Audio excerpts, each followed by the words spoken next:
Hello বন্ধুরা, আজকে আমি যাচ্ছি ঝিনাইদহ জেলার মহেশপুর উপজেলার দত্তনগর কৃষি ফার্মে। এখন গাড়িতে যাচ্ছি। দেখুন চারিপাশটা কত সুন্দর। এই পাশে শুধু মাঠ, ধানের মাঠ।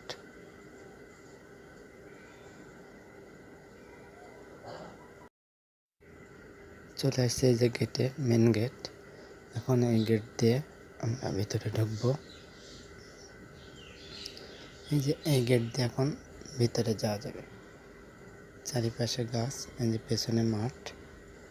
দেখুন মাঠ আর মাঠ, চারিপাশে এখন ধানের মৌসুম বলে ধান লাগাইয়েছে।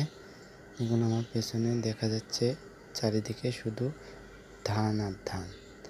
এটাই হচ্ছে দত্তনগর কৃষি খামার। দেখুন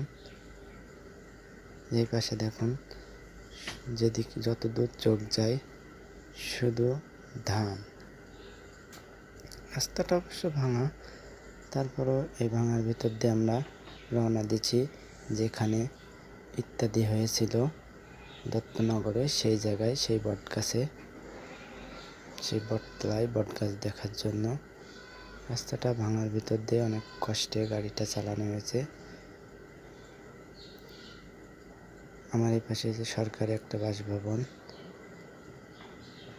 দেখুন দুই পাশ দিয়ে নারকেল গাছের সারি, আর এই পাশে শুধু ধানের মাঠ। এখানে ধানের মৌসুমে ধানই চাষ করা হয়, শীতকালে শীতের সবজিগুলো চাষ করা হয়। দেখুন কত সুন্দর মনোরম পরিবেশ। এখন আমরা যাচ্ছি সেই ইত্যাদি হয়েছিল সেই বটতলায়।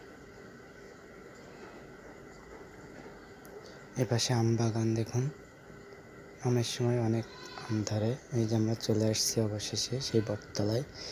এই জায়গায় ইত্যাদি হয়েছিল। ইত্যাদিটা শেষ হয়েছিল না, বৃষ্টির কারণে অনেকটা ঝামেলা হয়েছিল। দেখুন এই সেই বটতলা।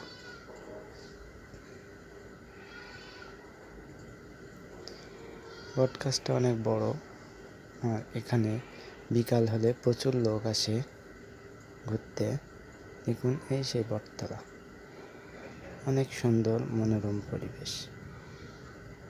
দেখুন আমার সাথে থাকুন। এখন আমরা বটগাছ থেকে রওনা দিচ্ছি আর একটু ঘুরে দেখার জন্য। দেখুন কি সুন্দর দুই সারি দিয়ে গাছ, কত সুন্দর জায়গাটা। দেখুন